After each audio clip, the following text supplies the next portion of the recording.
Hello and welcome to Breezy Chatter. Today I'm going to be talking about Married at First Sight, Season 14, Episode 2, Nice Day for a Wicked Wedding. So we get to see Jasmina and Michael and Elijahwan and Katina get married. But first, Lindsay and Mark take family photos. And Mark comes to the realization that Lindsay is a wild child. And funnily enough, Lindsay's dad approaches Mark and asks him if he's ever been gator hunting. And Mark looks at Lindsay's dad and says, no. He said, well, you have now. And Lindsay's dad starts laughing. And Lindsay starts to shoo her dad away. And she's telling Mark, don't listen to him.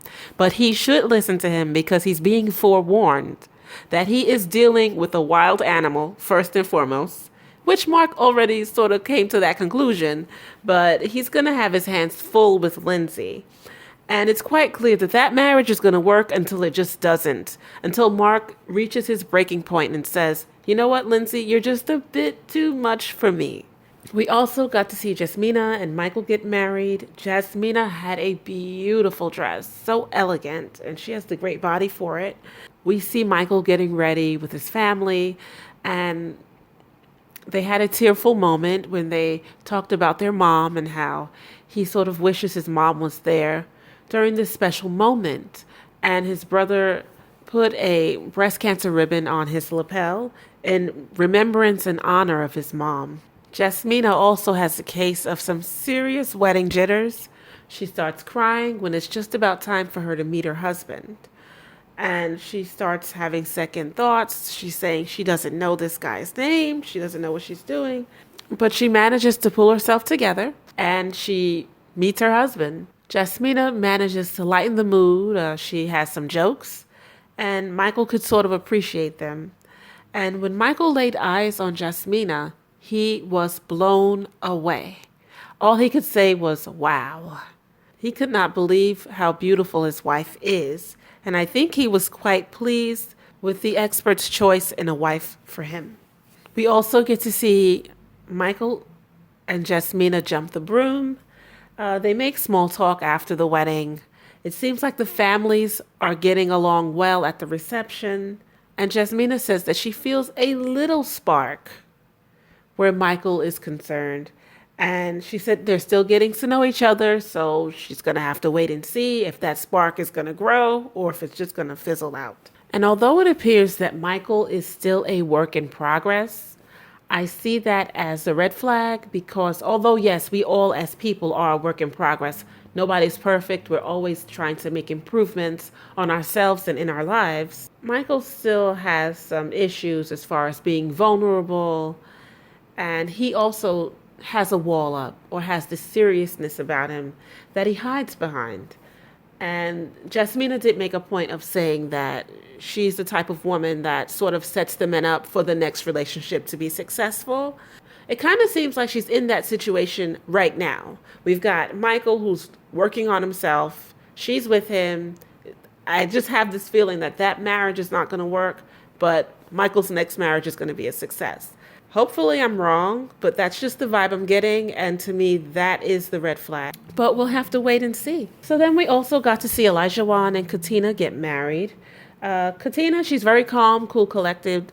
Elijahwan, on the other hand, was crying, and I don't mean just crying a little bit. He was crying a lot, okay? He was boo-hooing, so much to a point where his best friend had to sort of calm him down and just talk him up a little bit and tell him that what you're going through is natural, and if you didn't have these emotions or these feelings, something would be wrong.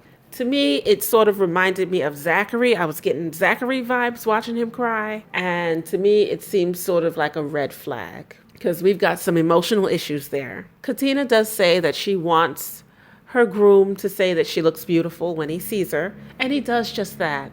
When Elijahwan lays eyes on Katina, he is blown away.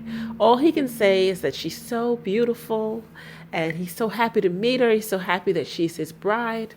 Katina is made aware that Elijahwan is looking for a wife who can cook, so if she cannot cook, they're hoping that she's a fast learner. Katina looked to her family, and she had a look on her face like, what? And Elijahwan said, don't worry. We'll figure it out together. We'll do this together. So what happened to all of that? I will not accept a wife that cannot cook. A wife that cannot cook is not a wife. But now she's so beautiful. She doesn't have to cook. Or she doesn't have to worry about the pressures of pleasing him. And she doesn't have to worry about the pressures of having culinary skills because she's so beautiful. So is that pretty privilege working? I don't know. You guys let me know. They also let Elijah know that Katina has this way of being blunt, and she's working on that. And Elijah said, you don't have to work on that. Just stay the same. You don't have to change a thing. There's a reason why Katina feels she needs to work on being blunt. She's obviously rubbed people the wrong way, and she knows that it is a flaw that she has.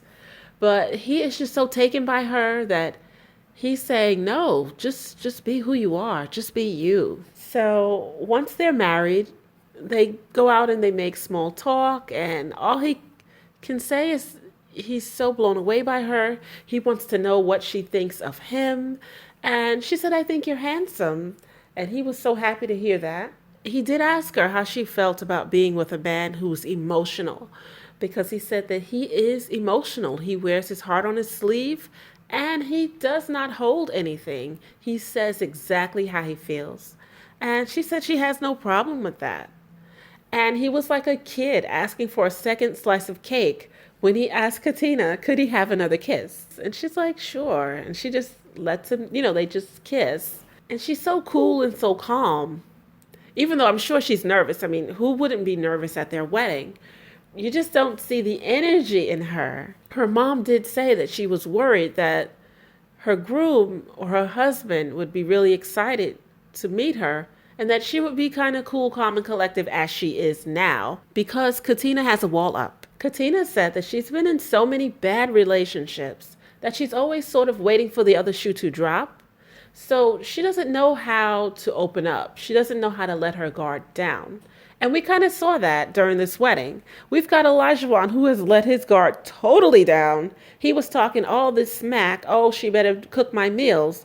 Now she doesn't have to do a damn thing. We watched Elijah melt like butter on the screen. And meanwhile, she's like, yeah, it's cool. So we'll see how that works out in the weeks to come. So we also got to see some filler. We saw Noi, Alyssa, Katina all shopping. Steve, Chris, Elijah getting their suits.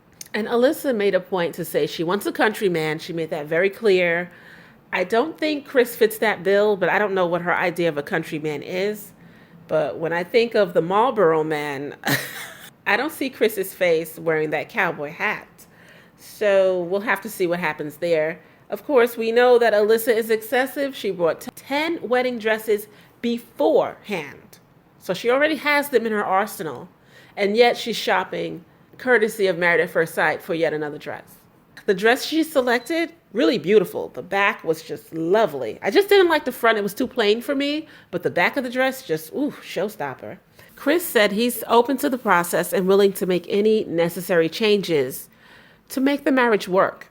But he also made a point of saying he can only work on himself. There's nothing that he can do if his significant other is not on board or not willing to work with him and make the marriage a success.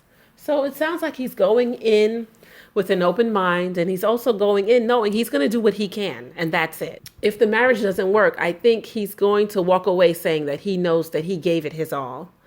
So we'll find out what happens there. And in the previews, geez. It looks like Alyssa has a problem with Chris, or she's going to be walking away from him. I'm so looking forward to seeing what happened between Chris and Alyssa. It just seems like Alyssa and Chris are going to have issues, and the ink's not even dry on the marriage certificates. So we have 3 weddings down, 2 more to go. We're going to see Noi and Steve and Alyssa and Chris get married this coming Wednesday, and I'm so here for it. Well, that is my commentary. If you liked it, hit like, subscribe, and leave comments. Thank you for your time. Until next time, ta-ta.